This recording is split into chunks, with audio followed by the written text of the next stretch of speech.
what's going on, everybody? This is Mauler. Not really. This is Nom.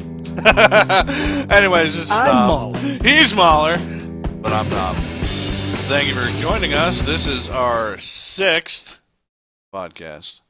And my good buddy Mauler. I am Evil Nom. We are going to talk about some great stuff. Sorry we haven't done a podcast in a while.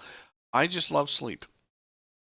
That's really what it's about. Mm-hmm. So it just you can. That's not even a joke. I just love sleeping in. And both me and Mauler have actually both finished the same show, amazingly enough. And we're going to talk about some Daredevil. We're going to talk about some PS4. Talk about some of the games we've been playing. Talk about some of the games I'm going to be streaming on my live stream on Twitch. Got some good stuff coming up for YouTube. Get some good footage. And computer problems, PS4 problems, Xbox One problems. And will PS4 ever match the backwards compatibility to Xbox One? That's a question that everybody needs to know! But so far, what Xbox One has backwards... Yes, it's the golden question. So far, I'm actually happy with what Xbox One does have for backwards compatibility. When I saw Mirror's Edge, I wanted to go buy Mirror's Edge. When I saw that it was back, even though I own the game on PC and I can get it as beautiful as possible, I can get it current-gen graphic beautiful. When I saw that, I'm like, man, it'd be nice to sit on my couch and just play some Mirror's Edge, on the Xbox One. And, speaking of which, I recently downloaded Alan Wake. Oh my god. Alan Wake was fantastic. Fucking has a lot of Stephen King influence. Like the very beginning, he makes a reference to Stephen King, saying that why is fear something along the lines of the thing about fear. What really gets us is the mystery of it all, the unexplained. That's what really makes something truly horrifying. Is if it's there, but you don't have an explanation for what's happening exactly. It's along those lines. Not exactly. I like the movie It. I don't like the movie It. I don't like clowns. In fact, I think that movie is responsible for a lot of people not liking clowns at all. Period. Nada. No, I ain't gonna do it. But Alan Wake is super good. I recommend it if anybody has it. Oh my god, it's so good. I need to. What is it like? Is it a mystery kind of game? Is it an action? It's a thriller, mystery, horror. Is that the one where you use the flashlight against enemies and the flashlight hurts them? Yes. Okay, I saw somebody playing that. I don't remember where. I think it was a YouTube video. Yeah, you take down they have a shroud over them that kind of acts like an armor, and you have to take down that darkness with the flashlight. And once they lose that shroud, you can then shoot them and kill them. But the game is really, it's great in terms of story. Yeah, it's a great supernatural game. In terms of story, it's awesome, and the soundtrack is great. Supernatural. Super. It's supernatural. It's supernatural. It's super. But yeah, that has become backwards compatible. A lot of people are complaining about what happened to Call of Duty Black Ops 1? You guys were Black Ops 2. You guys were supposed to bring that a year ago. What happened? I wouldn't mind seeing Black Ops 1 come. I know, but still, people are bitching about. They're bitching about that to Xbox. They're saying, you guys were supposed to do this a long time ago. Why hasn't it come? Oh, all right. So I was listening. I was listening to another podcast, and I wanted your opinion on this. What's up? And it was during the time. This podcast was recorded during the time that backwards compatibility was still being announced, and they still had that short list of games. And one of the podcasters said that they shouldn't be concentrating on what the Xbox One could play in the past. They should be concentrating on the future. And my take on it is it's so close to the last generation.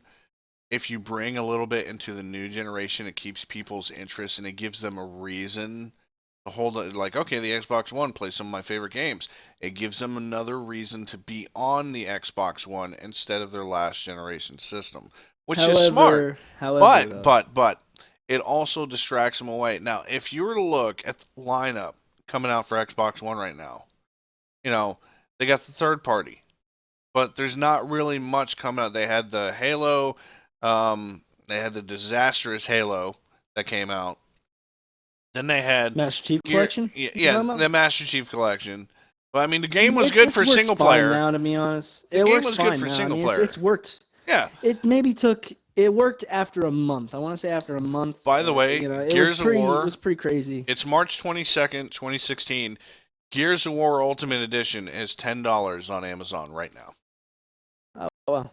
Nice. Yeah. It's $10 fucking dollars. I have on yet Amazon. to play Ultimate Edition to have a chance at obtaining the beta access. I see. The thing is like for me, I don't need the even though I know they added some stuff to Ultimate Edition. I don't need Ultimate Edition because when you have Gears of War 1 through 4 that plays perfectly fine on your Xbox One, you're like, why would I spend the money? You know, it's just I already own exactly what they have. Gears of War 1, it's basically a much better Gears of War 1. That's the thing. The online experience is much better. Oh yeah, I mean I know the freaking frame rate is beautiful, and it just plays all around. It plays smoother than Gears of War 1 did. Plus, I think they have dedicated servers on that one. Well, whereas Gears of War 1, the original, did not. Not to mention online for Gears of War 3, Gears of War 1, I'm assuming as well. Is not very good on being as it's emulated on the Xbox One. It's not very. It doesn't it doesn't measure up to that of Gears of War Ultimate Edition. So those are reasons that you'd want to consider that. Also, if you play Gears of War Ultimate Edition now, I believe you can get access. You have a chance of getting access to Gears of War 4 beta. Oh, nice. So, yeah. So that's another reason right there. I didn't know you got to have like some access right there. I mean, you see, the thing is like I like Gears of War. I've just never really been big into it. Like I didn't like the multiplayer. I've loved Gears. I didn't like the multiplayer. I like the Horde mode. The Horde mode was fucking fun. You know, you just gotta be quick with it. Yeah, I know. It's just a lot of rolling, a lot of dodging, a lot of shooting, a lot of hitting, a lot of teabagging. Not just that, but teamwork. It does require a lot of teamwork. It does. This is the, you can't go. It's not Call of Duty. You're not going to be able to go off on your own and just. I think that was my problem. Is like I think it was like during the Modern Warfare 2 age I was playing, and I'm like, I want to do what I want, and they're like beat down, like fuck.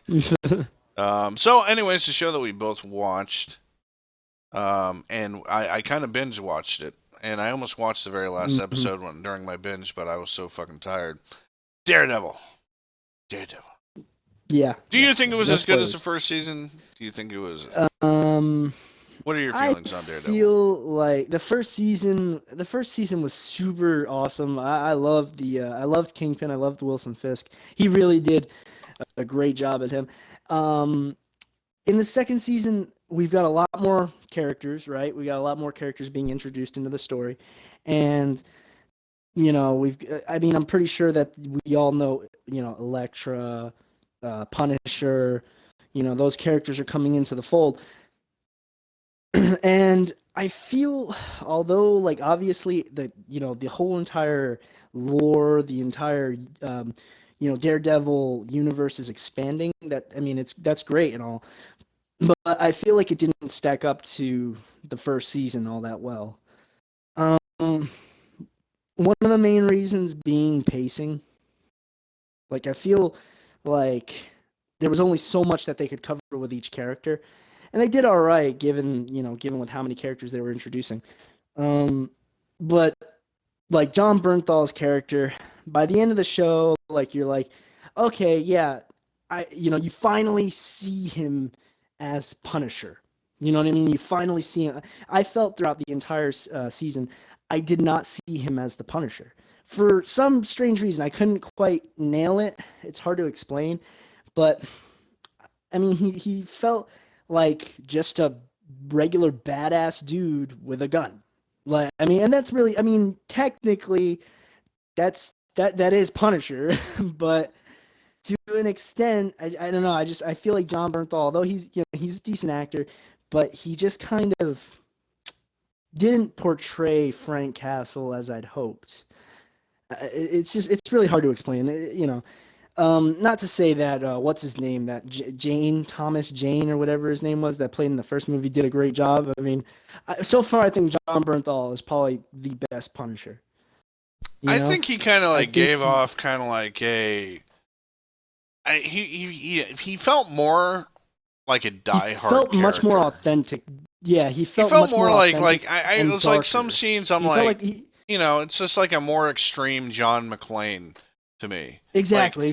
But not Like, necessarily. I'm not trying to compare but it to he like did feel New action movie York heroes. though. He did feel like a New Yorker.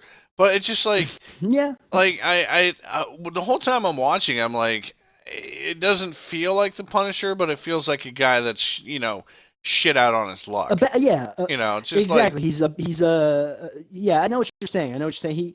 And that's exactly that's what I and wanted to get here's the thing. across. Here's Actually, the yeah. one thing that they didn't put in, which I'm pretty sure they didn't do it for, um, you know, ratings meaning, but they didn't hmm show the family, or even like they didn't show the scene where the family got murdered. They didn't That's show the that's scene another where that's another that kind of bugged me.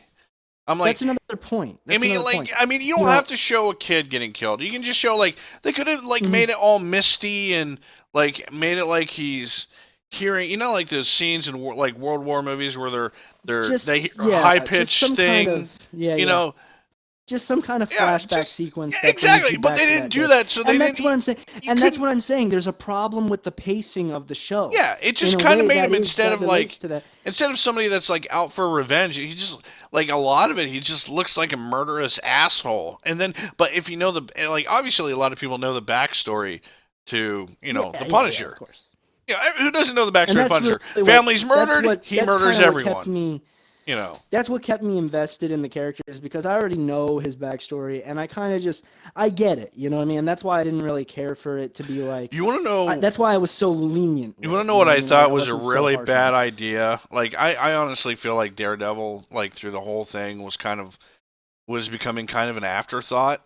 You know, it was really weird watching him and Elektra No, fight. definitely. He's knocking out people. Electra She's stabbing them. Like half the that ninjas is true. lived, half the It's ninjas funny. died. It's funny. It is funny because, but that's the thing. Like, they He have, didn't. He was. Daredevil is so upstanding. You know what I mean? Like he believes in his It's justice like a so much. Batman. And you got these other, yeah, yeah. It's And like then you got Batman these won't other kill anybody. characters that are basically killing people, and he like, there's nothing he can do about it. You know what I mean? Like he's just got to fight to survive. I Yeah, guess. Like exactly. honestly, the other two characters, Elektra and Punisher, stole the show. Yes. The actors that portrayed these Yes. characters stole the By the show way, if from anybody's Daredevil. listening to this, if you Dare, haven't seen the Daredevil, spoiler alert, we are talking about don't no, Daredevil. Spoiler. we're No, not there gonna are. We are give we're talking not about gonna some. give There's somehow you can't no avoid we spoilers though. no but potential not Potential. vague. We're gonna be as Yeah. vague as Okay. possible All here. right. You want to? All right. Let's go vague. Let's not Let's give go vague. spoilers. Let's just I try and think honestly, I think I agree with you. I think they should have made him. I think they should have painted the shirt Punisher a lot sooner than yeah. because it didn't really. So I mean, there's a little vague at the very end of the series. He finally paints the shirt with the skull on it. Um, if they did that sooner, I like it was just more or less visual, more like a visual, thing to see. Okay, To appeal to our yeah to he our has the white skull on his shirt. He's killing people. Okay, cool. mhm. He's the Punisher, but they don't show the family getting massacred. They don't show the drug deal going bad that caused it. It's just they don't show anything to justify what he's doing. And if people are new to Daredevil and people are new to the Punisher, they're not gonna know. They're just gonna be like, "Wow, this dude's just a murderous asshole." But he is killing people that are coming after him. Yeah. So Well, aside from that though, like aside from his the things that they've missed out on, I feel like they did a they did portray him decently. I think they did a good casting choice. Elektra, same deal. Like you didn't have a whole lot to learn about her until later on in the show, but again, this goes back to pacing. They're introducing all these characters. There are some returning characters in this season, which is good, which I enjoyed. But they play a very brief role. I'm not going to say any more than that. Um, I wish to have seen a little bit more from them, to see them more involved with the story than they were. But I'm thinking that's really just set up for season 3, yeah, and it's it's going to go gotta from be. there. But You know what I'm talking about, right? Yeah. Like episode 9, episode 8. You know what I'm talking about. Yeah. But yeah, I'm not gonna say anything more than that. I Again, think one of the pacing. worst decisions in story wise, one of the worst things that Matt could have done is why in the fuck did you go antagonize Fisk? Why? In the first, what are you No, talking about? when he visited him in the prison. Don't spoil. What are you No. doing? I'm You're not spoiling shit. spoiling. I'm not spoiling You shit. are. No. You're I'm not telling spoiling people shit. about it. It's supposed to be a surprise when you see him. You're not supposed to know. No. You're like, why did he go antagonize him? That was pointless. That was fucking pointless. He did himself no favors. He did himself no fucking favors. That's all I'm gonna say. Why? Like he should have let it go. But I'm wondering, do you think Kingpin? No. Do you think Kingpin knows that Is he some sort of Matt is Chinese dictator? Daredevil? Yeah, of course. You think At this so? point, yeah, he does. Which is why he. I'm not gonna say anything else. I don't want to spoil anything. That's the thing. Fuck Dude. him. That right Fuck. there is Like, no there's like spoilers. There's like eight people that listen to our podcast. We can fucking spoil it. Doesn't matter. There's still 8 people that might not be finished with That's it. true. That's true. That's so true. You never. We want listeners, but we don't want to scare them off. God damn it. But anyway, yeah, I know why he. I know why. You know why he did it. You know why. You know why he antagonizes him. Yeah. It's because of the whole, the release. Anyway, after that, of course, he gets the idea that he's that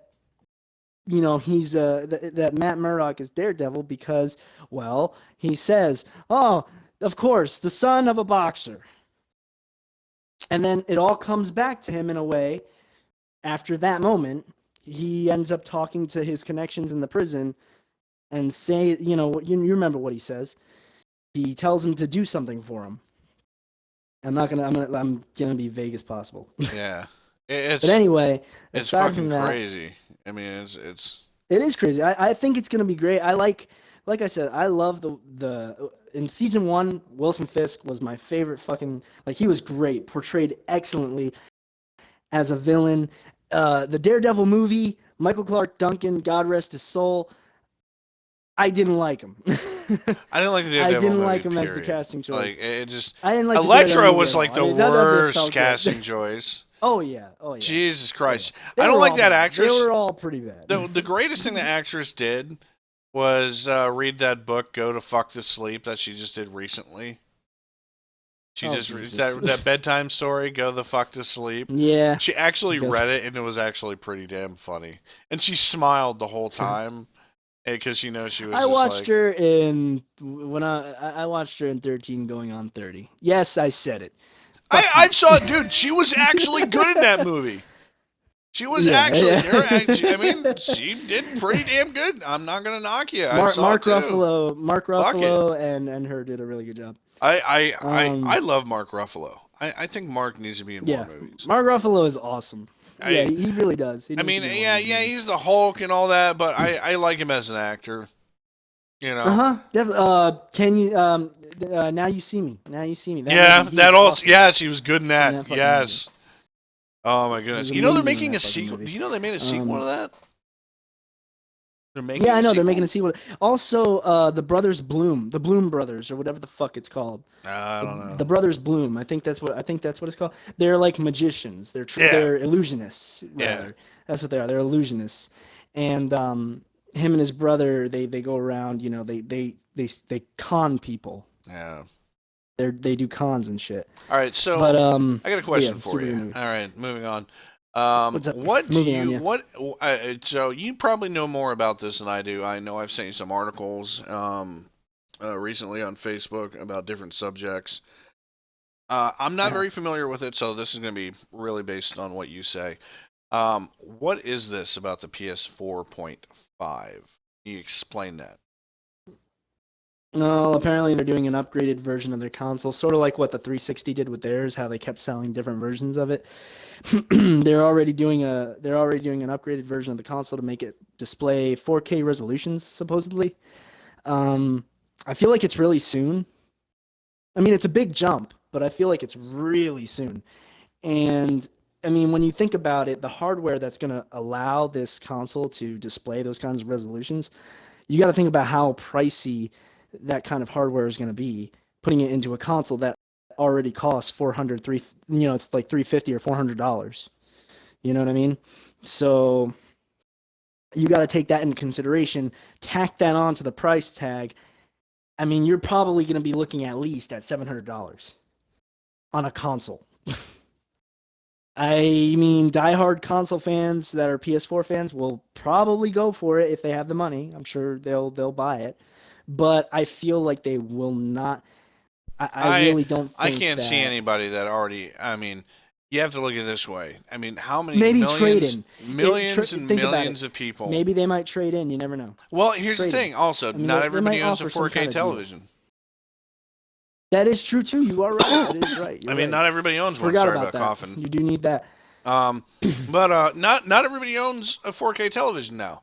So the demand Yeah. for it, I kind of feel like I agree with you. I do think that this is way too soon. I think every company is making a too soon decision. It's almost like every company's not happy with what they came out with. Obviously, the Wii U is a given. The Well, I Wii U mean, is a it's but last think about gen it, really. console. But think about it. Isn't that just kind of like a result of the consumer feedback, though? I mean, when you think about it, how many people have Yeah. been bitching and complaining about what the Every consoles have single released so fucking far? person. I mean, like, honestly, the Exactly. only all right, So, when I got my Xbox One, the only complaint I had about it was the OS, the UI. And I remember I yeah, called you and I'm like, dude, how do I fucking use this thing? And you actually had to yeah, you actually had I to explained teach it. me how to use the fucking Xbox because I had no idea what the fuck I was doing. I But I mean, go over it's to my not that buddy's bad. house. It's like Windows It was Windows 8. you got to admit, the first UI was very confusing. It wasn't confusing. It felt um sluggish. It was definitely I'll say sluggish. that it felt very sluggish. It wasn't the it wasn't organized amazing. No, it wasn't. No, not at all.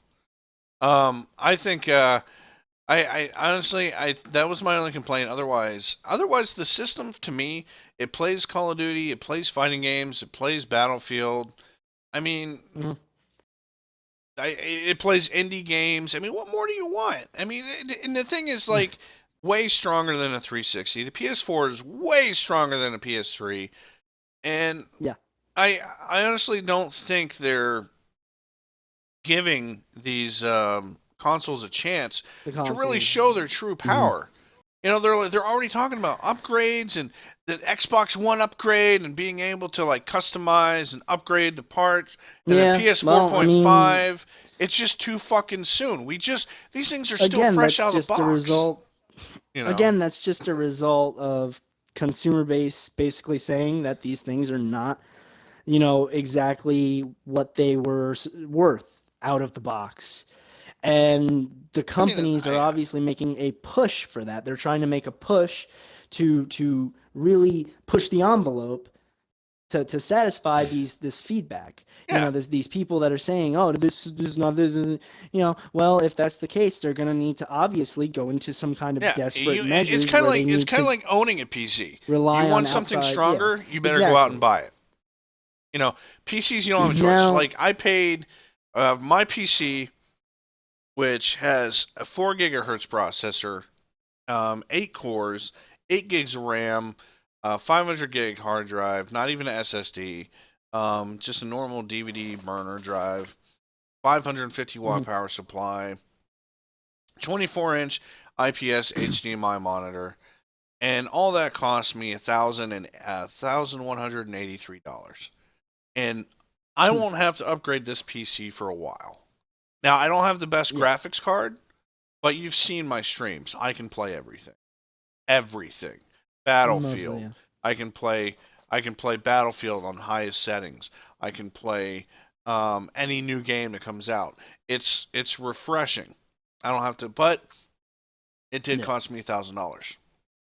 when you got Xbox One and And PS4, $300 out of the box, playing all these high-end games almost as well mhm. as my $1,000 PC. People need to shut the fuck up. I mean, it's plain and simple. It's really not huge. To me, graphically, games have not always been a big deal. Like I haven't really cared for graphics that much. I mean, yes, it's nice to see, Graphics it's don't make refreshing to games fun, see. you know. Mainly it's narrative and gameplay. That's what really matters to me. And if I can be invested in a game's narrative, or if I can just be wowed by a video game's gameplay mechanics, the way that something feels, the fun that it Oh yeah. basically induces, then I will enjoy the game no matter what. I don't care about I mean, you could have a tech demo just like fucking Rise, Son of Rome, fucking Killzone, Shadows Fall, or whatever the fuck it's called. You can have games like that all day. I will gladly take my fun experiences like Alan Wake, Smite, fucking Killer Instinct, even Witcher 3. I mean, Witcher 3 on console, it doesn't look bad at all, but it's still nothing compared to PC graphics. I mean, but the story itself is just fucking you get immersed into it. You get invested in it, in the characters and everything. And that those are great prime examples of what, fun story, those should really trump everything else when it comes to video games. But Oh yeah, definitely. but yeah, the PS4.5. I'm not sure when they plan on releasing it. There's also the PS4 virtual headset, virtual whatever, the virtual reality Yeah. PS4 device. I think it's like Um, PSVR or some shit, whatever the fuck they call it.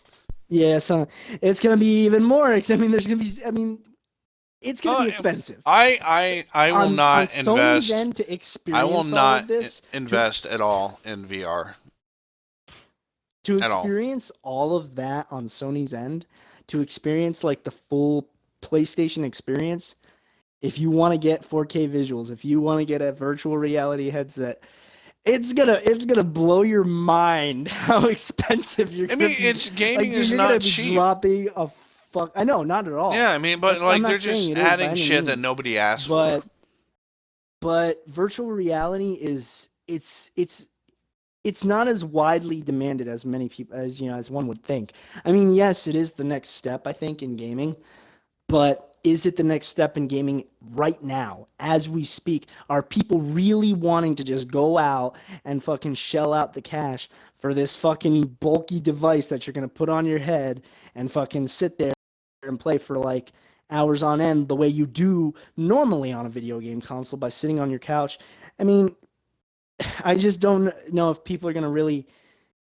Is the experience that worth it to people to spend how much money, you know, additional amounts of money I think it's on going a to be like people device? that are going to have disposable income are going to be the ones that Exactly. And actually buy that's it, and and but yeah. how many people do you know that are going to have that? I mean, there's not. I honestly I don't know anybody in real life that has even said, "Man, I can't wait for that VR." No, like I've heard YouTubers and podcasters talk about the Hololens. Absolutely. Yeah, You yeah, know, yeah, like the definitely. Hololens is cool. It makes your living room again. Yeah. Well, fucking Nintendo did that like what, like 2 years ago with the fucking Wii U with the camera making. It's so stupid. I mean, like Mm, at the end of the day, we just want to sit on our couch, look at our big screen television, and play a fucking video game. That's all we want to do. yeah. You know, I mean, that's honestly, I have a big screen TV, and I just want to play a video game on it.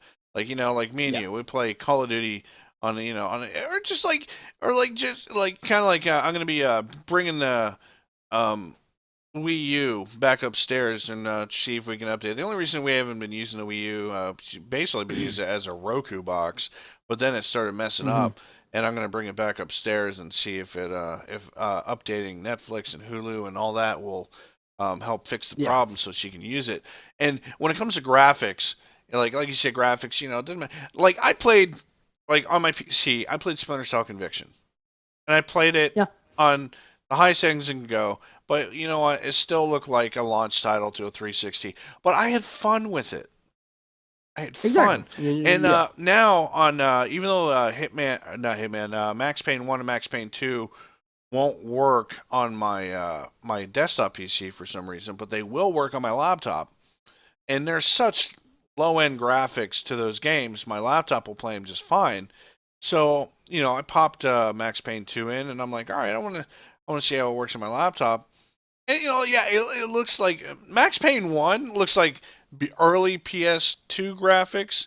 Max Payne Yeah, 2 like looks Grand like Theft Auto 3. midway PS2 graphics.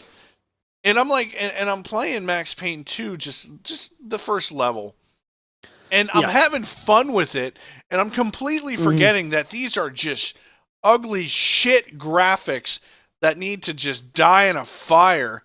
But I'm like slow mo diving, shooting like every chance I get. I'm slow mo dive shooting when I don't even have to slow mo dive shooting. I'm like, man, this is fucking fun, you know. And the graphics, I didn't even give a shit. And that just goes to show, like Iwata had something right. Graphics don't make a game fun. You know, look at Smash. Look at Super Mario Kart. You know, you know, Oh, look at the games that are arcade titles and 2D titles. I mean, look Ori at and the Blind Broforce. Forest. Perfect example. One of the biggest games that a lot of people love. Yeah. Limbo. Shit. I'm trying to think. Shit. Was that Rocket League. Rocket League, Terraria, Super Meat Boy, fucking Shovel Knight.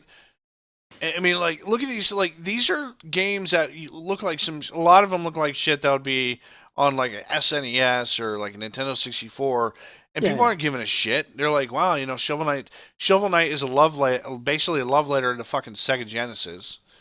Super Meat Boy is a platformer that is meant to be just unforgivingly hard. And Rocket League was just like, hey, here's some cars, here's a ball, here's some nets, here's the thing you can ride on the walls, have some fucking fun. Yeah. And it's just, it's just like graphics don't mean shit to me. The I mean, games like, don't sell you. if They graphics, don't sell you on the promise of graphics. They sell yeah. you on the promise of fun and other means, and that's what really makes a. Well, I That's what mean, really should make a game. also not to mention, if graphics actually meant a goddamn thing, then Rise Son of Rome should have been game of the fucking year. Yeah, Rise Son of Rome should have been but game of the fucking century if graphics actually meant something, mm, because that game graphically was just fucking amazing. The mhm. face capture was amazing. The story was. I actually really like the story. And here's a good point. This is going back to one of your points. I played through Rise Son of Rome. Yes, was the gameplay repetitive? Very much so. It was very repetitive. The action was very repetitive. But what kept me going through the game was the story. And that just goes to show, Yeah. hey, story and graphics, one can actually overshadow the other and keep you going in it, you know. And I just kept playing it Mm. and playing it and playing it, and I'm like, holy shit, this game is amazing. Obviously not for its quick time events, continuous, continuous, monotonous, Tedious. tedious quick time events. You know, like I was so like when I was playing it, and I was playing the game without my mic. I was live streaming it, but I was playing the game without my mic in. And I was just joking around to myself, and I'm like, every Mm. time I like stab someone's neck, I'm like, oh my god, I'm so sorry. I don't know why.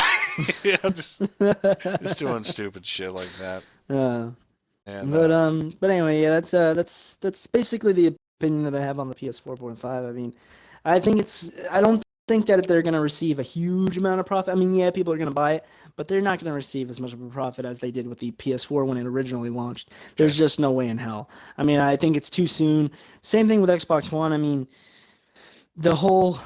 you still don't know anything about, like, aside from the whole like upgrades that they're promising that you can have with the Xbox One. There's not a whole lot more information on when that's actually going to happen. Same thing with PS4.5. I don't know. I feel like they're very early on in this process, but still, maybe maybe in a year's time, maybe a couple years' time, maybe we'll see something. Oh, You know, definitely. most likely, yeah. Yeah. But I mean, like maybe they'll actually have these devices out. You know, what I mean, maybe they'll have these Microsoft might have these upgrades out within the next couple years, and I Sony mean, might have, you know, I can will have their maybe PS4.5 I out. honestly think like if they it would make more sense to you know it would make more sense for these upgrades and whatnot to happen near the end of the life cycle of the console. Further down the road. Then it would make more sense, and I think people will be more susceptible I to it wouldn't because I wouldn't say near the I think end. they'd be I wouldn't say near the end because more willing to invest because it's too fresh in our that's minds that we true. just bought these fucking consoles. You know, That's true, but at the same time, here's the difference. We have the choice to do this. We have the choice to get these consoles, or we have the choice to get these upgrades. However, I'm not saying that you're right that the people, you know, it would influence people more, like, you know, they would be more likely to buy these upgrades or the PS 4.5 if they were further down the road. But the thing is that look at the 360, look at the PS3. These consoles developed over time. They upgraded over time with patches and shit like that. That basically gave them more capability. You notice as time went on, the consoles became better and better, right? yeah. The same thing goes with this Xbox One and PS4. This generation, you're going to have the same kind of concept, but I think they're going to be more noticeable. These upgrades are going to come Well, with, and they're going to be just as frequent well, as see, I mean, those like, updates. it's just like it's kind of like this, like the 360 and PS3, they got like slimmer cases and all that through the years, and it's kind of like they didn't really harness the power of both systems until I kind of feel the very end. And there were games coming out on 360 and PS3 that were just graphically amazing. And, something that you would expect to see, kind of like Black on PS2. That looked like a 360 game. Even though it was on the PS2 and it was on the original Xbox. That first person shooter Black was just fucking amazing. It pushed the PS2 But to its limits. Also, but that's the Killzone whole 1. deal. Killzone Was 1 was pushed wasn't the wasn't PS2. Black though more toward that? Black was more towards the end of the Yeah, life it was cycle more for toward the the end. So was PS2 though. Here's the Killzone deal 1. though. Here that's the thing though. That's it's you got to understand. It's the exact same thing that's happening now. We have the 360 that was pushed to the limits and the PS3 that was pushed to the limits to make the games look graphically, much better than they did at their launch. The same concept is going to happen here with what happened with PS2 to PS3 and Xbox to 360. You're going to have the same kind of feeling where oh, later on in the 360 generation, this game came out. Take a look at Assassin's Creed 4 Black Flag, and then you look at Xbox One Assassin's Creed 4 Black Flag. You don't see that much of a difference. No, you It's the don't. same concept. It's the same thought. It's the same thing. Yeah. It's the same exact thing. But later on down the road, you're going to notice that games are going to get better and better and better visually with these upgrades, with these updated, these upgraded consoles, especially with Xbox One, you can choose to get a certain, I'm sure you're going to be able to choose what kind of hardware that you can put into your Xbox One, while the PS 4.5 is going to come with 4K, resolution, all that good stuff. I You're mean, going to see these. I feel like you're going to see these visual upgrades, these enhancements. I think that they're going to be much more noticeable than they were in the 360 and PS3 life cycle. do you think that's going to be what the by the way, give your explanation. Just kind of go a little long-winded with it because I'm going to literally run upstairs and grab a drink while you talk. Do you think that this is how our next generation is going to be? Do you think our next generation of consoles is going to be a build your own console? That see, the deal is like, how far can this go? I mean, before they become their own little mini PCs. When you think about it, I mean, there's a reason to get a PC in that, like, alone right there. I mean, like, if you're going to be building your own stuff, you might as well just build your own fucking PC. But I think that would be way too fucking complicated. I mean, you look at PS4 4.5, they're going to be trying to display 4K resolutions.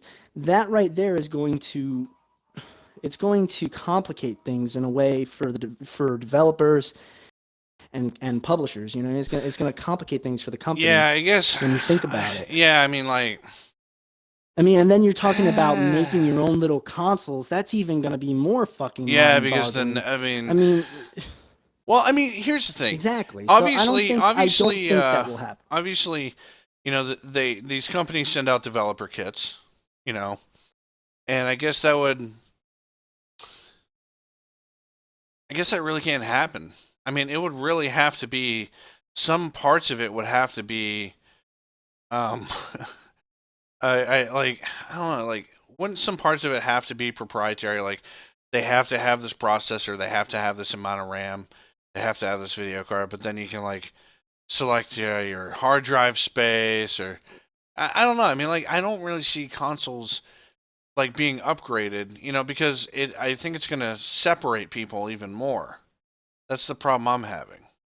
Is that if they build their own console and they do all this and they do these upgrades, you're going to separate people. Like honestly, like, for example, there was a 3DS game. I would have bought it right off the fucking shelf. Would have got it. Xenoblade.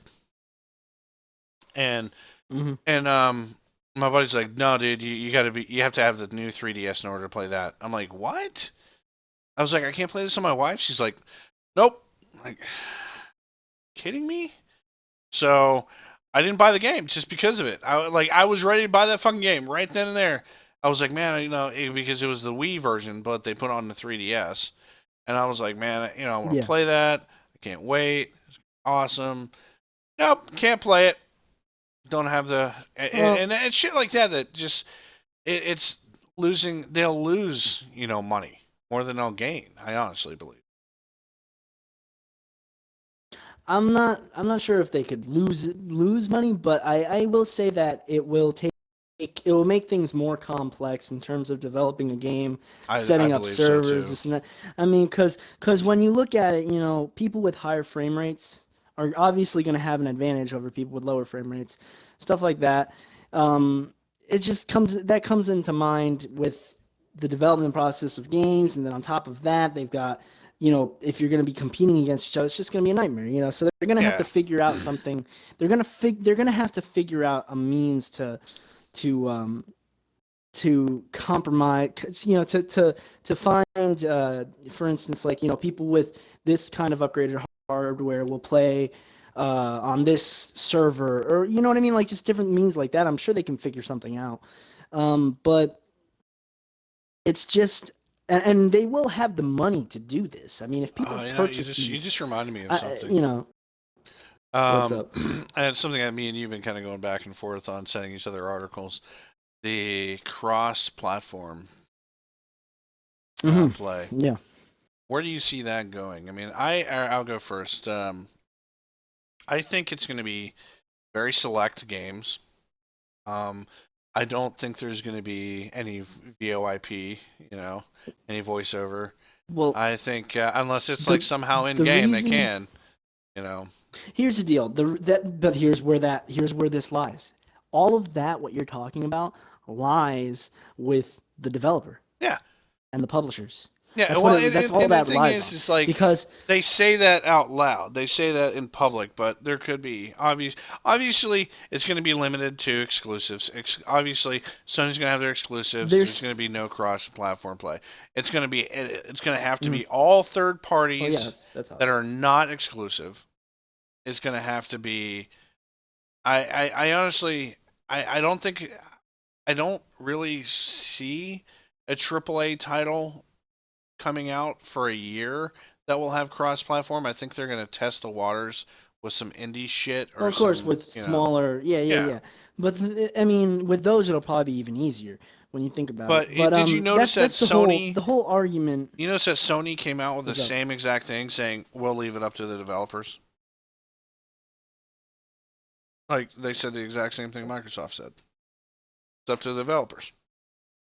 That's crazy. I thought Microsoft said that I thought Microsoft proposed the whole thing to Sony. Rocket aside League, from developers. Rocket League came to them, and then Microsoft was like, "Well, yeah, I mean, we'll do this with cross yeah," PC. and then Windows 10 it and caught Xbox wind. One. It caught wind, and then Microsoft is like, "Oh, we're getting a lot of pressure here." And then they came out and said, "Well, if it's up to the developer if they want to make theirs completely cross-platform, and obviously." It would have been if I think Microsoft knows well enough now that if they shut down an idea like that, if they were welcoming to an idea like that, they're not going to get any slack, they're not going to get any hate, and then they're sitting there looking at Sony going, "Your move, Sony," like it is really how it played out, and let's face it, man, if you're a company and you have your own IPs and you have your own interests, you're not going to want to share with the competition at all. It's just, technically, it doesn't make any sense to, but when you got such a humongous community of millions of people going, "Hey, we want this," both sides are going to look at each other and go, "Well, we could both benefit from this." And they're kind of putting the gun to their head in a way. I think honestly, I think think the consumers have been putting a gun to the gamers' head since the release of PS4 in a way, yeah, and you're right. Xbox One. You're right. Mm-hmm. look at all the change that happened to the Xbox One because everybody came out and said, "Oh, this is the way it's going to be." No, fuck you. This is the way it's going to be. I'm going to go buy a PS4. And then PS4 and the people at Sony were like, "Why don't we just give everyone everything what they want?" And that's what they fucking did. And that's why they're top selling console. You guys don't want a disk-based system? You guys want to be able to share your games? All right, we'll do that. Oh, you guys actually want a party system and a headset? All right, we'll do that. The only thing that I find is funny now, though, is that in a way, I've had more issues playing online on my PS4 with friends than I have on Xbox One. To be honest, in all honesty, I the other day my friend just got her PS4, right? And I was like, all right, yeah, let's sit down and play some video games. Let's play some stuff. Constant issues trying to connect to each other, and over the simplest games like Broforce and fucking Call of Duty. Even Call of Duty, for some reason, there must have been something going on Call of Duty, because now my NAT is open. My NAT's been open for the past 2 days. A few days ago when I tried playing with her on Call of Duty Black Ops 3, for some reason it read strict and moderate in between those two. It would constantly be fluctuating between those two, and we could not connect to each other. Even after my NAT was open too. After a while, I think no, it was still moderate, my bad. When it was moderate, I could not connect to her. She could not connect to me. Period. We haven't gotten the chance since it's been open.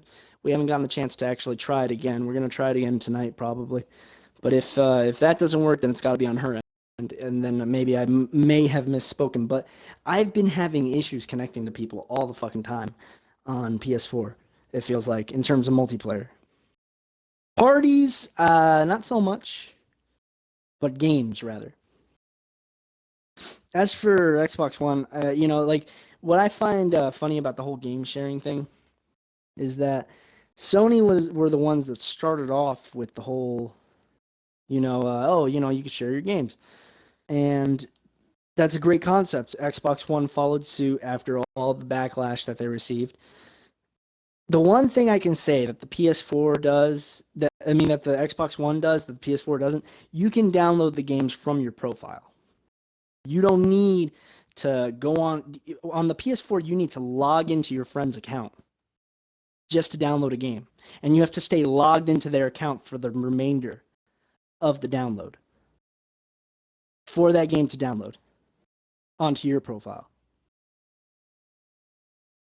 So it's very frustrating. I'm not saying you have to download it twice, obviously, but I'm just saying it's kind of annoying. I feel like it's more of a nuisance rather than just being able to download it from your profile, playing the game, in no time. I mean, like, hell, practically, if you set something to install on your Xbox One and you're sharing with a friend, it sets up on theirs as well, I think, actually. They'll automatically have it ready to install. That's pretty badass. But yeah, but PS4, it's the complete opposite. You have to actually log into your friend's account, make sure they're not on it, and install the whole game while logged into their account. So it kind of can be a little bit of a nuisance where, like it's an inconvenience for your friend. They might be, who knows, they might be playing the game and they don't want to log off. You know what I mean? Like they don't want to get off. They want to keep playing the game. And you're going to be like, hey, can I install the game real quick? It's going to take like 4 hours. you know, you know what I mean? Like you would probably, I mean, like, would you feel happy? Would you, like, you'd probably be a little upset. You'd be like, oh man. Like wait till I fall asleep at 5 a.m. after playing the shit out of this game, and then you can go on my account and download it. But yeah, it's just interesting how that kind of works out now. But yeah, I appreciate both the way that things have been handled. Like it shows that the consumers can change things, but there's a difference between like. And a lot of people have done this. They've treated Sony like as the godsend of all consoles. You know what I mean? Like, because they listened, it's no. Microsoft presented their bad idea first, and then Sony capitalized off of that and just said, well, we know not what to do. We know what not to do. You know what I mean? We know what not to do. So let's not do that. Let's do the complete opposite of that, as a matter of fact. And there you have it. It's not hard to be like, well, obviously the consumers, the fans, the people that are investing in our company, obviously they were not too much of a fan of that. So it doesn't take a whole lot of brains to be like, hey, let's give them this instead. Otherwise, we're fucked too. I feel like it's not just consumers, it's business. I mean, and a lot of people don't realize that. A lot of people give them way too much fucking credit and say like, oh, they know us, they listen to us. You know what I mean? Like, yeah, they do listen to you, but it's not exactly like, it's not like they're your saving grace. I mean, look at PlayStation Now. Like, I'm sure nobody really thought of that, right? Nobody ever saw that coming. Yeah, PlayStation really. Now, pay $40-something every 3 months for you to play a library of games that are backwards compatible. Like a library of games that you can go like pick up a PS2 for $30 and get all these games for like $5 each at your leisure. It's just, yeah, exactly. You don't need to. That's why, like, all right, that's why Xbox One's backwards compatibility may be limited, but I think they also at the same time recognize. But they're adding to it. Yeah, a lot of people also recognize. A lot of people that went to Xbox One still have their 360s. I still have my 360. Mm-hmm. Yeah, and I love my 360, man. It's still a good system. It did its job. I got the slim one, not the latest slim one, but like I got the slim one. It's even better now though, because you can download you can download 360 games that are backwards compatible onto the Xbox One directly. You don't need to get on your 360 anymore. Yeah, exactly. To download said games. So I mean, really, I haven't had my 360 on in the past like 2-3 weeks. I haven't had to download. I haven't had mine on in, like, God from the knows how long. 360. Like I can't even remember the last time I had mine on. Yeah. I think actually last time I had mine on was like right before they started doing that. Where do you go? Like, I need to find out on the Xbox One. Where do you go to tell the 361? Paying attention. Shit. What do you mean, the free games? Yeah, like right. Like I know where to get the. Oh, they just show them. Usually, like whenever they say free game, the gold thumbnail to your right on your home screen. Yeah. Well, basically, you go to that, and it says free games and great offers. That's literally all you have to do. Click on that, and it'll show you the free games that are available Oh, right okay. now. So the Yeah, two games that I are mean right they there are always both and just think about this. Just think about it. They always change every 15 days. that's So right. they switch out something every 15 days. You got right now games with gold. There's Crimes and Punishments, Sherlock Holmes, and then Lords of the Fallen, and then for 360 they've got Borderlands that's free at the moment. Borderlands. Yeah, I think Probably will. Supreme Commander 2 was free not too long I'm ago. probably gonna have to download Borderlands 60. You can do it. You could do it from the Xbox One. Just do it. Yeah, that's probably what I'm gonna do. Probably gonna just because I wouldn't mind having like a lot of people like I tell them I'm like why don't you download it like do you sub 360? Yeah, I was like I'll tell them like why don't you like claim it on your your Xbox One or whatever or on your 360. I already own the game. I'm like, okay, I was like, do you own a physical copy? They're like, yeah. I'm like, just download the fucking game, and go sell your physical copy, you cock. Like, I hated that, man. I fucking hated that. Like, it's like, do you not understand? Like, or download that I copy and understand the then give your attachment copy though. to a buddy to play with you. You fucking I fuckstick. understand the attachment. I understand the attachment though. A lot of people don't like the fact that gaming has gone digital, and a lot of people don't want gaming to go completely digital. And I understand that Do you think reason. the NX is going to be a discless fucking system? I I have no clue. I think It's too soon. I think it It's will. too early to tell. If it is, then like I just feel like there's what people say, oh, well, what happens when they shut down their servers? Yeah, the inevitable will happen, and it will inevitably happen one day. I mean, what happens to all that stuff that you had? Gone. Everything digital, gone, unless the next form of gaming console or platform decides to have another backwards compatible type esque program, and that's not always going to be. I mean, you're not going to be able to go way back into your library like back in the day of Xbox, the original Xbox library. You don't see any of those games on Xbox One. You don't see the original Xbox games on Xbox One, which I wish you did, but I just don't see them doing that ever. Unless you pay for it like PlayStation Now. I mean, that's going to be Yeah. ridiculous. I mean, I would not. I'd rather not. But anyway, um, we should move on. Let's anime. Fucking. Do we have anything else to talk about besides anime? Did we watch Yes, we anything else? do. By the way, how's Smite going? Oh, Smite. Yeah. Oh, Smite. I've been, I've been playing with this character Hades. I've Okay. been having a lot of fun with it. Um, they recently had like an event this past weekend where they gave you like a shit like 90 gems if you win 3 games every day over the weekend. Um, you could basically get free 30 free gems. So it was a nice little deal. I don't really pay for the gems. Like gems are like the microtransactions of the game, and they allow you to get like alternate outfits and stuff like that. And I usually just get 50 gems every week for free. So I kind of I don't really buy them. But yeah, so far I've been playing with Hades. I've been leveling him up. He's really fun. Oh my god, he's super fucking fun.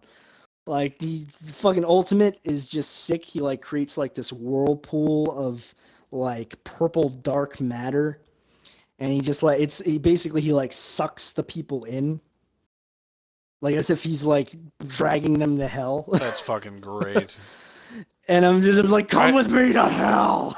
are you still playing with that? Your those friends? Like, did you make up like a Yeah, team? definitely, definitely. Because I remember last time I was watching We you watching you mhm. play it, and you were. Or no, I wasn't watching. I was in a party with you, and you guys were playing it. It sounded Yeah, like you you were in a part guys of it. like you Yeah, were really getting into what you know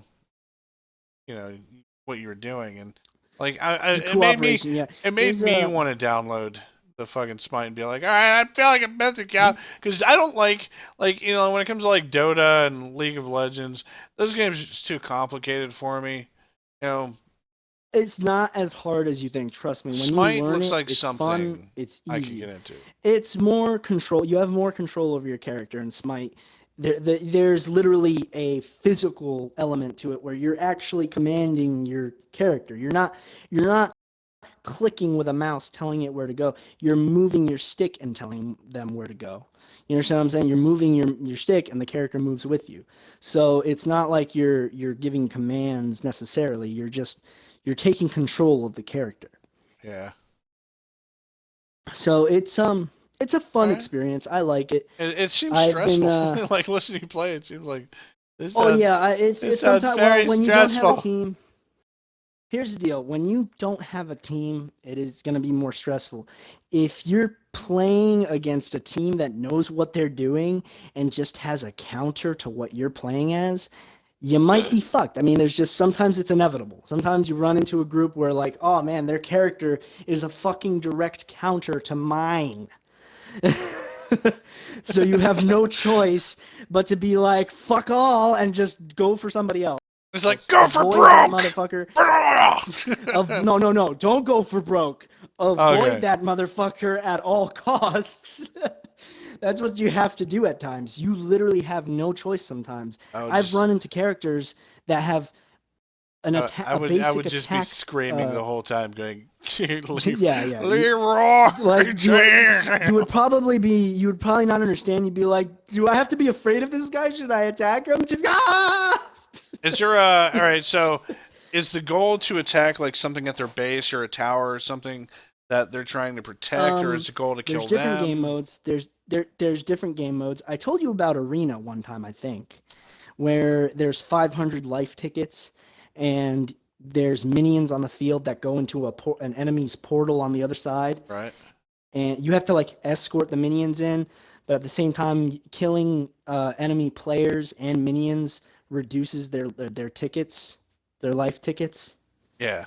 You understand what I'm saying? Yeah. So basically, it's like that.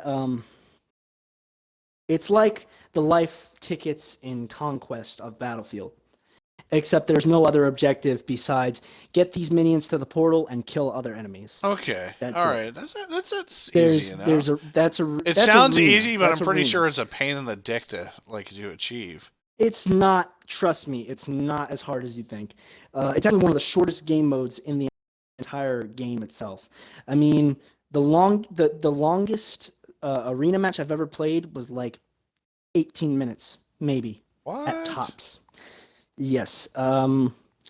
However, other game modes like fucking Clash and Conquest, like Clash isn't so bad. Conquest, on the other hand, Conquest is the creme of the crop. You know what I mean? It's basically it is the game mode of most MOBA games. You've got the towers, you've got the the Titans that basically are the boss characters for each side. And once the boss character is eliminated, the game is over. Oh, Those jeez. games can easily they can take up a long time depending, like if you get like a good match going where you guys are just about evenly matched, the game can go on for like an hour. No shit. Like you look at the game and initially Yes, go, like, very how can intense. this go on for an hour? Because it obviously looks like That's just a the thing though. battle If it arena. goes on for that You long, know. people will like if they're just not getting anywhere. Some people will actually just be like, "Fuck it, surrender. Just fucking surrender. Give it up." Then there'll be those people. You But that's can the thing. win. Like you need like a You can win by just to submission just by playing for too long. That's awesome. well, I mean, like you don't. It's more yourself. It's He won personal the submission. tournament, It's not Billy. like Really? He won the tournament? Yes, they fell asleep. Like, well.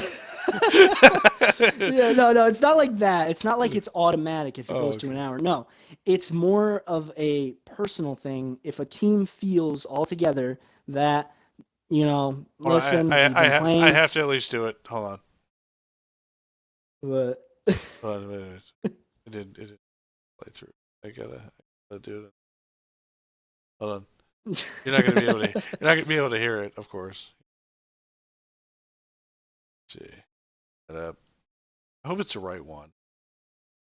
It's nothing personal, but they're trying to kill your minions, and they're trying to take your pizza, and trying to make you play for so long you'll want to blow your fucking brains out.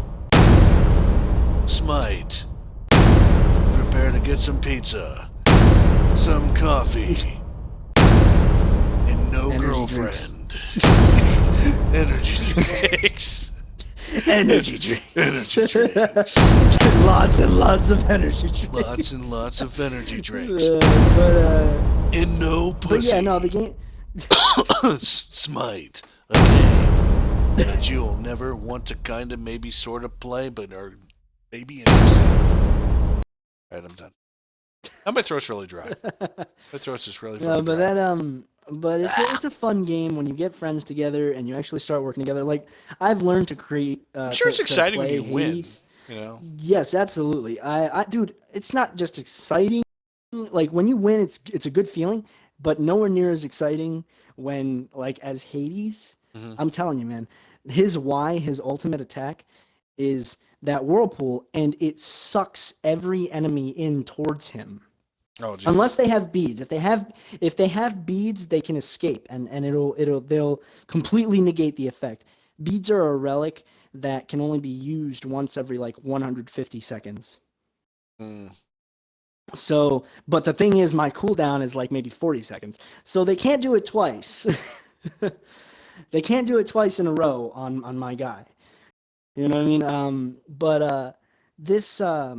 This character, I mean, he goes, if you can, I blink in. I literally blink in, and blink is another relic that allows you to teleport forward automatically. Yeah, I know blinking. Like in an instant, in a flash.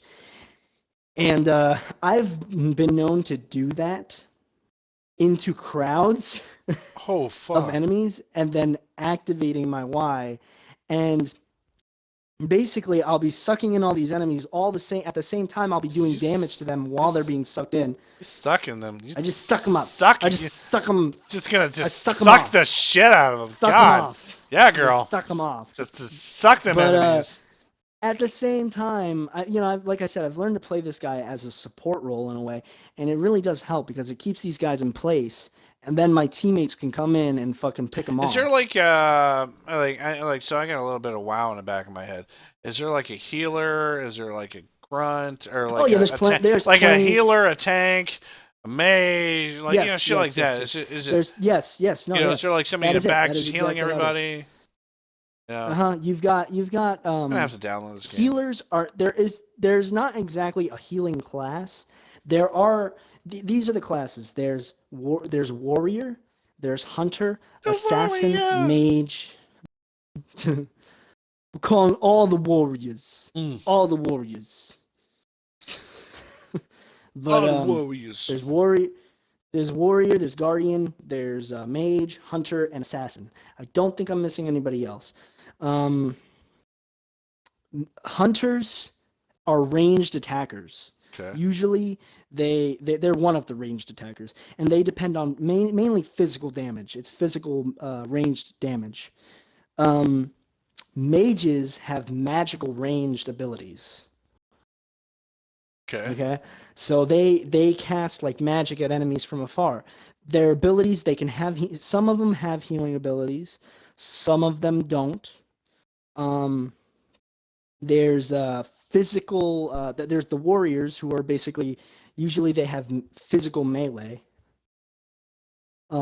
Sometimes I think there are some magical melee characters.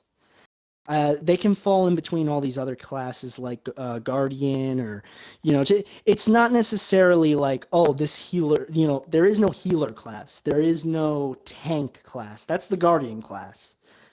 Guardian class is basically a tank. They kind of act as support, they act as backup, they help people get out of the area, they take aggro, etc. There's just different. Those are the classes, really. There's no healers or nothing like that. But they do. There are it's like a Do you mix think and the match match. would You know what I drag mean? on Like, way too much if there was like a healer? Do you think it well, would there are just healers. I'm not saying there like aren't healers. I'm just saying they're not classes. Do you understand what I'm saying? Like there are characters that have really good healing abilities, but they are not a healing class. It's not a healing class. They fall underneath the warriors or mages or something like that. You know what I mean? They don't fall under like a healing class. There is no healing class. Like for instance, Aphrodite, she has the ability to heal allies okay? with like this link. So does Cupid. Cupid has an ability where he has like these hearts that go onto the field, and you can actually run over these hearts and pick them up to heal Okay. yourself. All right. So also moving. We have been watching. We talked about Berserk. We finished Berserk, and we Yeah. liked Berserk. Very sad ending. Yes, Very you did. violent cartoon. Very violent in every sense of the word. Nah. Right. There was Griffith, Casca, the Guts, three main characters for. If you guys ever want to check those out, do like me and Mauler did and go to Kiss Anime. One of the best places you can watch. And turns out, if you guys have an Xbox One and you watch anime, Kiss Anime does work on the Edge browser on Xbox One. It does work for the Flash player and the HTML. I suggest using the HTML, player because it does give you more options, than the Flash player does for like expanding, stopping, pausing, and all that shit. Um, then he got me. We haven't finished yet. I think we're like 5 episodes in now. I think we're 4 episodes. Is the Four fourth episode episodes. or the fifth episode? I'm not sure. Four. Yeah, I We're think it's the 4 or 5 fourth episode. Yeah, episodes in High School of the Dead, and lots of very, fan service. very yes. I would have to say, it is about these high schoolers, I guess in Japan or wherever they Yeah, said it, yeah. They're in and Japan. this virus happens, and all of a sudden it's a zombie apocalypse. And if you get bit by a It's not zombie, determined if it's a virus. It's they don't even know what the fuck it is, to be I think that's what honest. they were saying on the news broadcast, though. They were saying that, but do they really know? Like, there's no like Yeah, determination of like, yeah, oh, this was a thing, an experiment gone wrong, or there's no real like, there's no reason. There's just no reason yet. We haven't found yeah. an actual So cause for this. basically, this zombie apocalypse happens, and a lot of these high school teachers and kids are just getting murdered by these things. They bite you. You have about 30 minutes of life, and then you pass out, and then you wake up as a mindless zombie. And the only way to kill these zombies is by head impacts.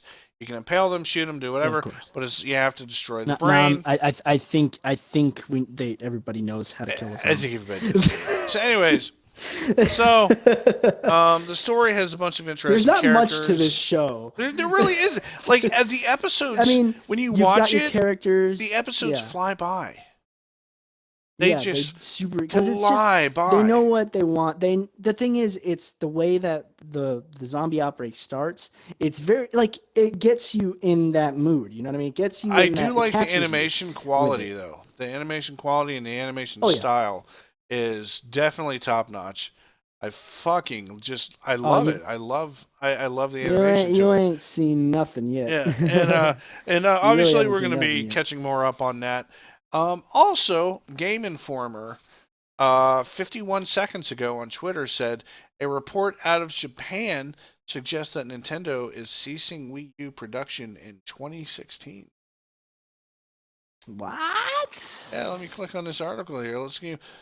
New report of Japan suggests big changes to hardware front. Nintendo may be set to cease production of Wii U, according to Nikki. The company be looked to complete its existing stock publication. Suggests accessories have already ended their production runs. There no specifics have been indicated. Nintendo has promised it would share more information on its next hardware NX 2016. Whether that will be at E3 or a standalone event during this year is unclear. The company is also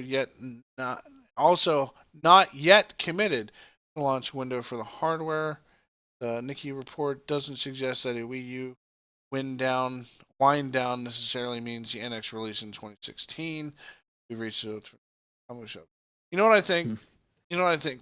I think the NX is going to be released in mid to late 2017. Yeah, I don't think it's going to get something released like this that. year. I think they're going to give, if they were smart, they would give the Wii U more time just so they can say they Yeah, that gave the is Wii really. U more fucking time. It's just like it would be smarter to drag it out so they can say, "Hey, we gave the Wii U 4 fucking years." Because if you look at the like a Nintendo console, they usually only go 4 to 5 years, Yeah, like every console. lately at least. Yeah, Yeah, and so I feel like lately it's been like that. yeah, I mean the 64 Like to the GameCube, GameCube. I GameCube feel like didn't. GameCube GameCube had was a like three and a half, no. 4 years. Well, an N64, come on. I mean, that one felt like a while. Yeah, dude, it's It's still been a the while. N64 is still relevant somehow. It just is. Like the N64 will never die. It still It had had too some many of the good. greatest games. Yeah, Yeah, it yeah. had too many good hits. Um, I did not know about that. That's interesting. Yeah, that's crazy. And that sucks because I haven't gotten a Wii U, so I don't know. Maybe, oh man, I might mean, not be able to get there are. I it. mean, but here's the thing: the Wii U has had nothing but amazing games on it, except for Zombie U, Yeah, so far. and even Zombie U is good. To You know, um, an extent. because they treat their games as TLC. Mario Kart 8, amazing. Smash Brothers, Yeah. obviously going to be amazing. Splatoon, millions of copies sold. You know, Mm. every game that comes out. I mean, Xenoblade Chronicles, Chronicle X. I don't know if I'm saying that right, Xenoblade, but the Xenoblade that came out Xenoblade for Wii U, Chronicles, yes. amazing. The Mario's amazing. Super Mario Maker, amazing. Super Mario, you go. Super Mario. I Sorry mean, about like, that. Super Mario, it's and then bound to and happen. then their eShop, which had games that will just tug at your heartstrings.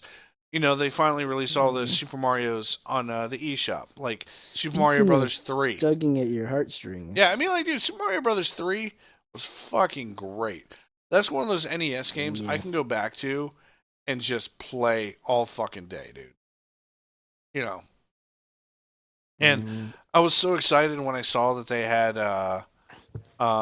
Super Mario Kart for the original SNES on the eShop. I'm like, Oh fuck yeah, yeah, I've seen yes, dude. Now, it. only if they would put multiplayer to that, I would be a happy man. Also, the time trials for a game I've been playing, it's on Steam, and it's called Super Indie Carts, carts with a K. Super, and then Indie is INDIE, and then Carts KAARTS. You just put the time trials of that game. It was on sale a day ago for $7.49, but its regular price is $9.99. And let me tell you, I love it. The game is great. I can't get enough of Super Indie Carts. Let me see what if it's actually not on sale anymore. And today's March 22nd, No. 2016. But it is $9.99, and it is worth the $10. The game is just amazing. It's very well done. It's done by a company called One Legged Seagull. I follow them on Twitter, and I asked them a couple questions. I'm like, when's multiplayer coming? When's volume control coming? And he said multiplayer's coming later this year. And I'm like, sweet. It's one of those games that I can't wait to play with other people. I can't wait to stream with other Mhm. people. It's gonna be fucking great. So hopefully he can do something, even if it meant I can play with somebody else, just one other person. That'd be great. And it's made with the Just Unity somebody. engine. It's made with the Unity. Mm. I need to. You know what I need to do? Me and you need to do someday. We need to get back into Killer Instinct a little bit. Just do some matches. I haven't played Killer Instinct in I don't know how long. Yeah, Oh, I haven't either. I've just had so also, many fucking games. also I discovered this. I was watching one of my favorite streamers, General Jorge. General Jorge. I was watching him play the Division last night, and something kind of surprised me. I'm like, and I typed to him, I'm like, wait, I was like, did the Twitch update allow the party to be heard? And he verified. He's like, yep. He's like, that Twitch update was so when you're streaming on your Xbox One, you can have it that people can hear the whole party that you're in without. That's great. Finally. Yes, and Excellent. That's what that update was for. I'm so fucking happy to hear that because if me and you are playing Killer Instinct, I would like to hear people hear your reactions of, So. Yeah, that would be some fun times. Not just Killer Instinct, but all kinds of games. Shit, get into Smite, and we'll fucking. Oh my god, it'll be great. But yeah, that's awesome news. I did not know that. I know my Xbox One updated recently, and I was wondering what changed, but that right there, nice. I'm glad to hear that. Very glad to hear that. It's awesome. One other thing about I wanted to mention one other. Aside from High School of the Dead, I mean, yeah, we've been watching that. It's been really fun. There's not, like we said, there's not a whole lot. It's not a whole lot. It's like your common zombie thing. It's like zombies, people kill zombies. There you go. But their characters are like most of them are likable. They have a lot of fan service in it. Don't be dissuaded by that. It's fucking anime. Like what? Like there's it's not a whole fucking lot. Anime. The nurse is going to be like, anime. if you're a feminist at all, don't watch this fucking cartoon. Don't watch it at all because just like in between every scene, just random panty shots and titties. Just what? Like, and there's no reason. There's not even any reason other than just sexualizing the character. Hey, why not? Why not? Just like random, and then she'd be like bending over to pick something up, and just all of a sudden the camera is like inside her ovaries. It has everything. It's upper fucking ovaries. The nurse, I don't know how the nurse even does anything from day to day with how big those titties are. without back problems. There could be a main character getting eaten in the background. She could be bending over. Those things are just swaying, knocking shit over. It's just like. I'm surprised that's not her zombie survival weapon. Dude, wouldn't that be fucking great if she just whacked everything with her tits? Crush zombies' heads with her titties. Or like that's how she doesn't get bit because her tits are just fucking way. There are women out there that have humongous tits that they can crush shit with. I mean, humongous titties. I've seen them on video fucking crushing watermelons, fucking cans. Like, what the fuck, dude? I would not want to be I would not want to be hit by one of those things. Those would definitely kill zombies. Yeah, they would. But I believe you. But aside from that, High School of the Dead is a show for, the fan service. Take it as it is, really. But But you know what? There are women out there. I have met women that have watched that show and have actually enjoyed it. Yeah. And I'm like, you know what? You're a fucking trooper. You're an awesome chick. Thank you. You have to. You know what? This show has zombies and boobs. And that's what you need to know. It's just that's all there really is to it. It's just like zombies and tits. There you go. Zombies and titties. What more do you want? What more do you America? need? America.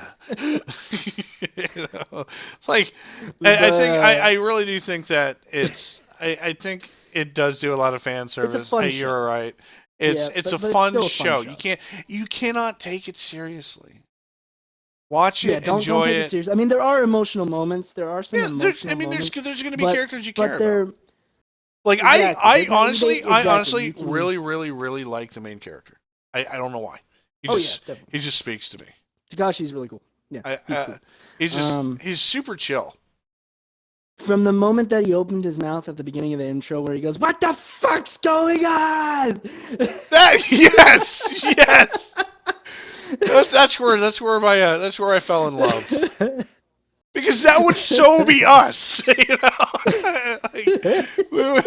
would so be screaming about everything. What the fuck is going on? But anyway, aside on a more serious note, I'm gonna like if zombie apocalypse ever happens, I'm gonna invest in stock and chainsaws. So, that's what I'm gonna do. I'm just gonna invest. On a more That's when your tool shed becomes an armory. When the zombie apocalypse you have no happens. idea. The show really does. The show does a great job of portraying how to survive in a zombie apocalypse. It does, more than you'd think. It really portrays that and there's only 12 episodes of it. You said that disappoints. There's only 12 episodes. There's an OVA. There's rumor that there might be a second season. I'm not entirely sure. Dude, if there is, we are watching that shit. We're like, there may be a second season in the future. It's been on hiatus for the longest time. I'm not sure. On a more serious note, another anime that I have seen myself that I've watched, a huge fucking tearjerker. If you were telling me Clannad After Story, you were telling me that you were watching something. You're like, this is the saddest fucking anime I've ever seen.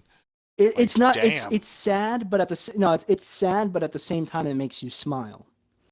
The ending to that show makes you sad, but at the same time, it's like the anime version of A Walk to Remember. And only reason every guy knows about that fucking movie, by the way, A Walk to Remember. You know why? Because you've at least had one bitch in your life make you sit down and watch this depressing piece of shit, and the whole time you're like, I would fuck Mandy Moore, even with cancer. Fuck! Oh, she's dead? He's going to masturbate a lot now. You know what? What this show? Anymore. This my show, dick though, cancer. it's not just the dick cancer. The characters that make you. God damn it! No. Dick cancer. It's not. Are we done a dark thing of the podcast? I would fuck Mandy Moore after dead of cancer. Dark thing of the podcast. Yeah, that was pretty bad. That was pretty bad. Mandy Moore bit was, I think that was up there with it. Like, can you imagine, asking her in the middle of sex? Can you ask her in the middle of sex? Hey, this won't give me cancer of the dick, cancer? Right? like, my dick's not gonna fall off your cancer. Is this contagious? We're being highly offensive right now. Contagious. Anyways, about your sad vagina crying anime. Oh wow. No. You know what? Hey, this show, if I watch this anime and it's so sad, I walk away and I have a vagina, I'm gonna blame you. That's what's gonna happen. I'm gonna blame you if I walk away. It's on Netflix right now. Are there bears? Are there any bears that get stabbed? No, there's no bears. Why the fuck is there no bears in anything getting stabbed? There's probably like some. I don't know if there's any teddy bears. But, but anyway, she farts on one. She cries. But let me finish, goddamn. All right, I'm sorry. All right. Sad anime, go. Sad anime. Okay. Yeah. It takes a lot for me to cry at anything. Honestly, the shit that's in Hollywood nowadays, the movies, live action, it's an anime, I understand that, but you know what? Sure as fuck captivates me more than a lot of the generic shit that's come out. I must agree. Anime does really have a lot of the most creative stories and original stories, and it really is amazing. Like Berserk, never would have thought of it. Yeah, exactly. There's a lot of shit that comes out of left field with anime. There's a lot of things that you just like, whoa, wait a minute, this is unusual. This isn't. I wasn't expecting this, but you know what? This show, it's called Your Lie in April. It is a show. It's on Netflix. It's 22 episodes long. It's not very long. I heard that they might come out with a season 2. I'm hopeful that they don't, because it just wouldn't feel the same. I'm pretty much just fucking spoiling it at that point. but this show, the way that the characters talk, it's the dialogue that I find. The dialogue is really one of the reasons that it becomes so emotional, is because it's very poetic and it's very just powerful. The dialogue is so powerful in moments. Not to mention the music itself. It's a musical type anime. It is it's basically, it focuses on a pianist, a young pianist. Okay. He's 14 years old. He's a prodigy, but he loses his mother to illness. Mm-hmm. His mother was training him to be a pianist in her dying days, and he thought that with his piano playing he could make her better. And of course, he's young. What do you expect? But sadly, doesn't work out that way. And ever since that day, he feels that he's not up to the task to play the piano because of the loss of his mother. Because he feels like he failed her in a way. Not to mention there's a guilt that lies with him that they don't show you until later on. Doesn't really feel like he's worth playing it because he couldn't help. It's a combination of that along with the guilt that he feels from something else. I'm already depressed. Damn. This girl comes along. She's a violinist. And it was supposed to be a group date. Kind of like, he goes with his friend, and this girl that he meets is supposed to go out with his best friend, his male best friend. And he was told that, like she likes him and she wants to hang out with him, and I feel like you would be a good fill-in with me, and it wouldn't be so weird. I wouldn't be the third wheel. And so, she also tells him, hey, and she's a violinist. She likes music. She likes music too. So you guys could talk as well. So she tells him this. He ends up going to the spot where they're supposed to meet up. He ends up running into her first in a crazy scene of coincidence. She's playing some music to these kids and he comes across her.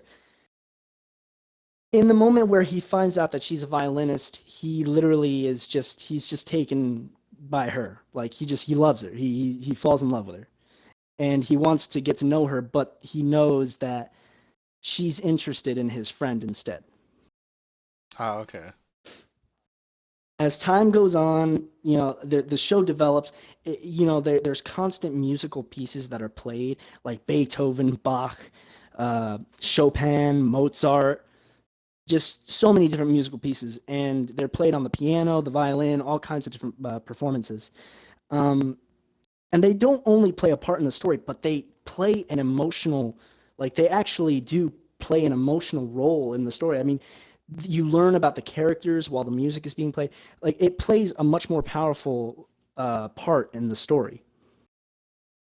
They play these musical bits, and it kind of pushes that emotional feeling out of you.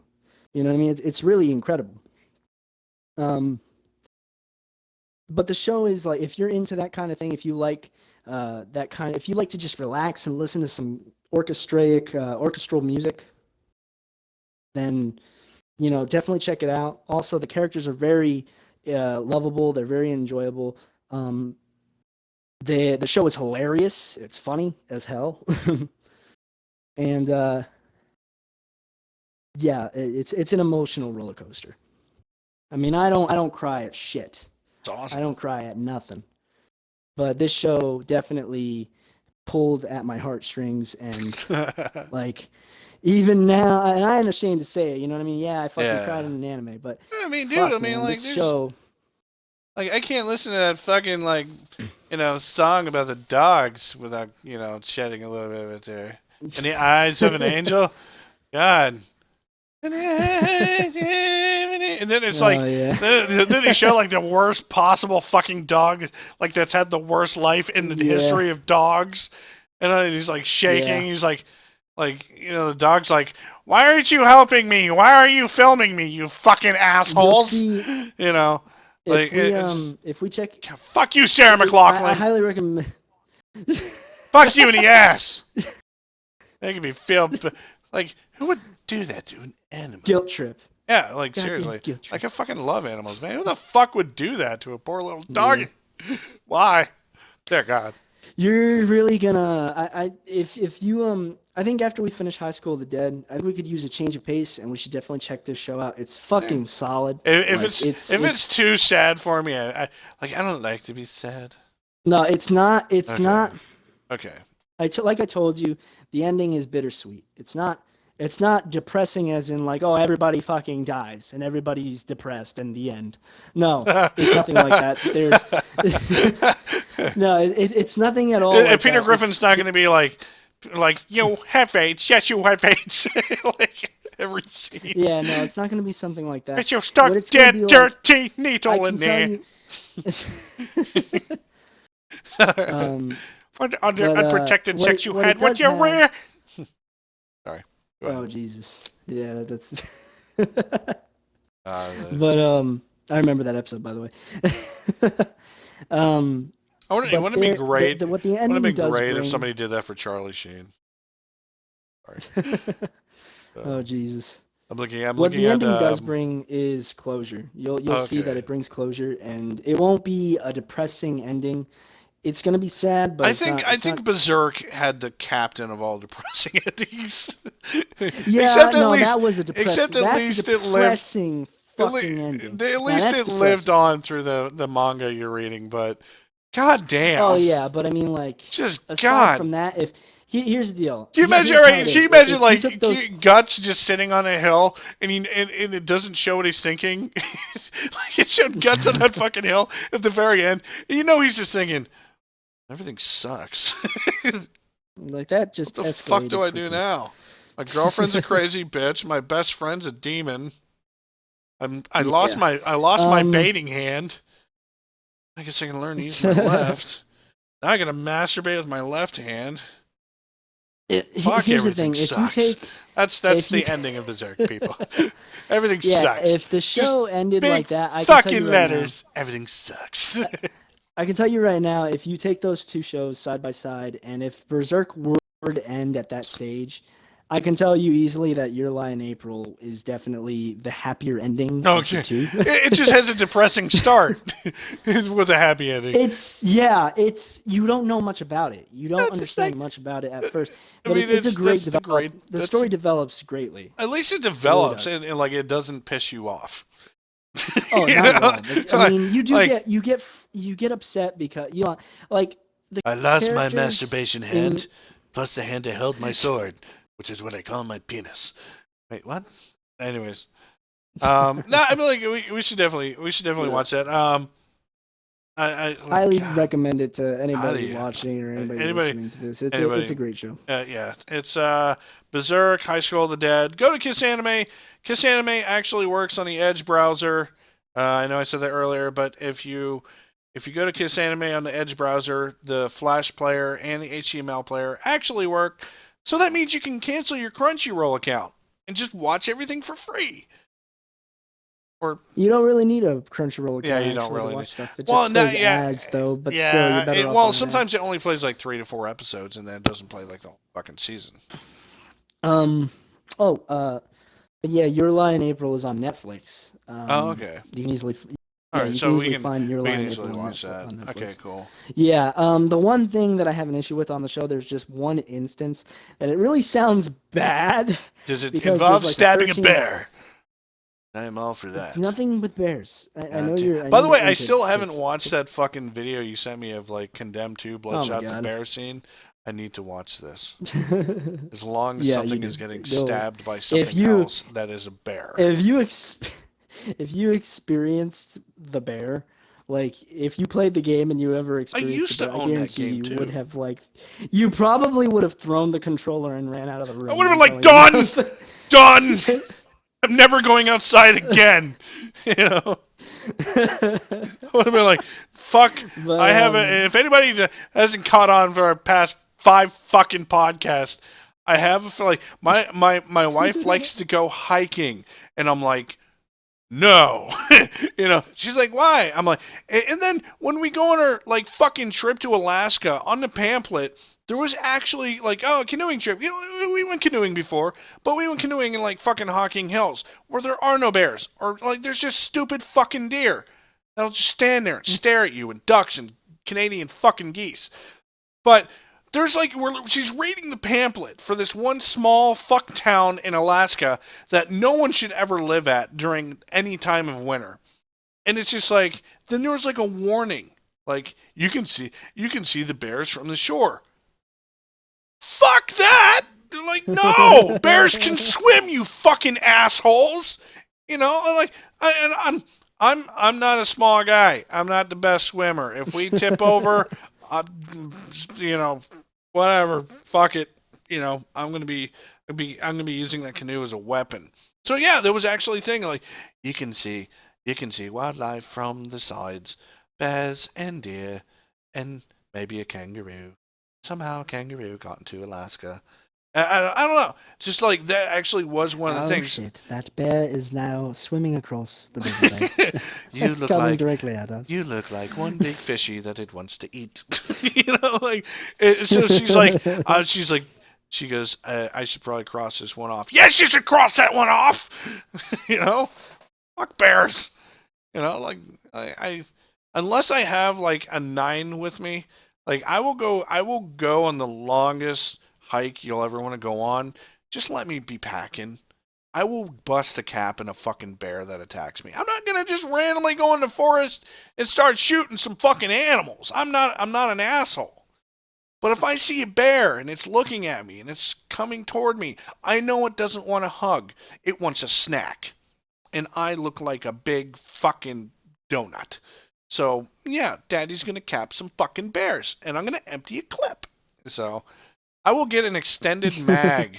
An extended, like, what's that for? It's for bears! So, yeah. Oh, that's cool. On IGN, just on Twitter, just did a fucking... Oh, that is cool. I'm saving that. It just did a Daredevil image for Daredevil. So yeah. Daredevil is Daredevil. Let me see here. Let me see if I can actually capture it. See if it actually shows up on the thing. But yeah, dude. Like I used to have that game on 360. So, oh, it's not sure.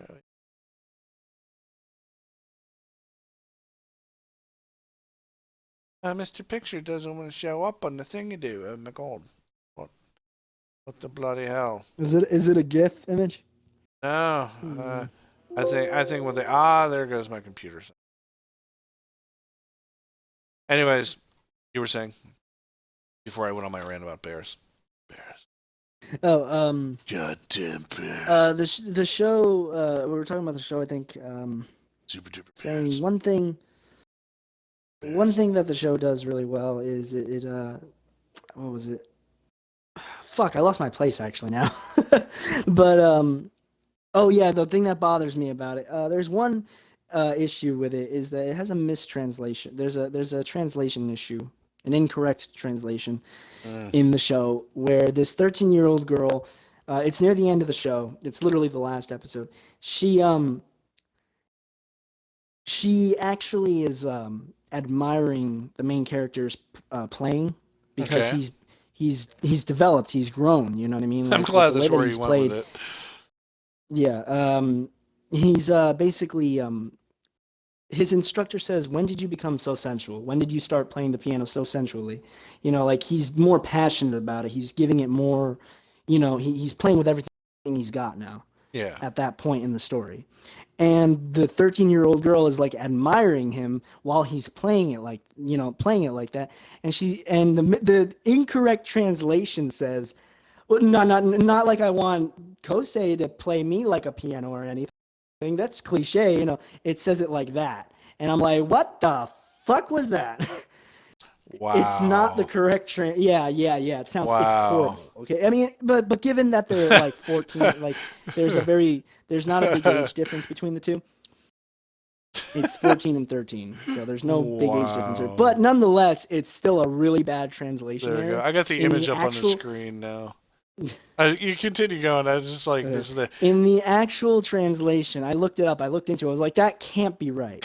That makes no sense to throw that in there. That makes no sense to throw that into. Wow. And then I looked it up. She actually says, not like I want to play the piano like Arima does. Wow. How cliche is that? So she basically. They translated it incorrectly. Yeah, it's bad. It's a bad fuck up on their part in translation. Wow, but that's Netflix. Terrible. What do you expect? That's fucking terrible. I mean, Netflix has some pretty shitty translations for foreign movies. I finally put up on the screen the Daredevil. This is an awesome image of Daredevil. When you go back and watch it, you'll see around the time that I put that up. Is it a image with all three characters? Yeah. And there's like rain falling. There's rain falling. I don't know if there's rain falling. You actually hope. Nah, there's no rainfall. Nah, it's pretty badass. Yeah, I thought I saw an image. I'll give you. I'll post it on. Cool. I'll post it on Facebook later. See it.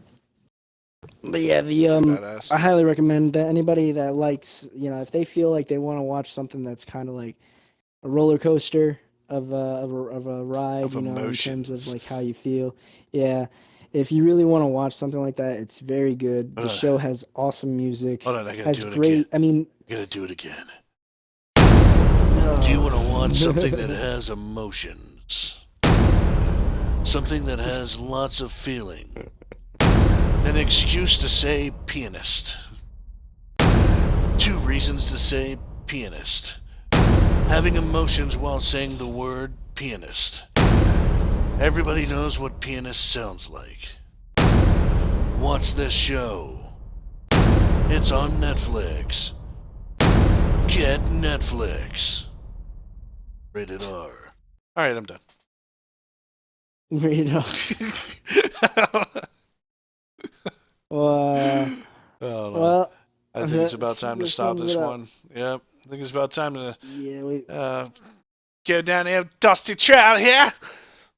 Day's best ever. For a while. Yeah, and probably the longest podcast.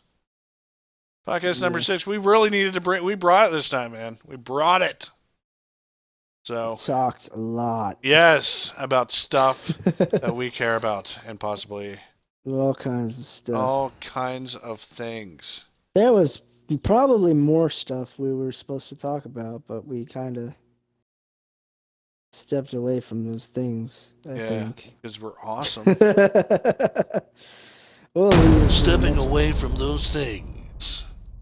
Every podcast. Coming to a podcast near you. Anyways, what were you saying? A podcast isn't a location, no. We don't have it. It's not a location. Podcast is not a location. Unless you're looking for it on YouTube. Then it's a fucking location. You know what? Then it's a fucking location. Very smart. You know what? Touche, sir. Touche. Touche. Touche. Anyways, we're definitely gonna have to finish High School of the Dead and we will talk about more of the plot and everything of High School of the Dead when we watch more of that. Plot. Plot. There's no plot but killing zombies. It was like killing zombies and watching boobies bounce around on screen and panty shots for no fucking reason. And panty shots, lots and lots of fucking panty shots in High School of the Dead. Jesus Christ! But shit. They are done quick and done tastefully, I must say.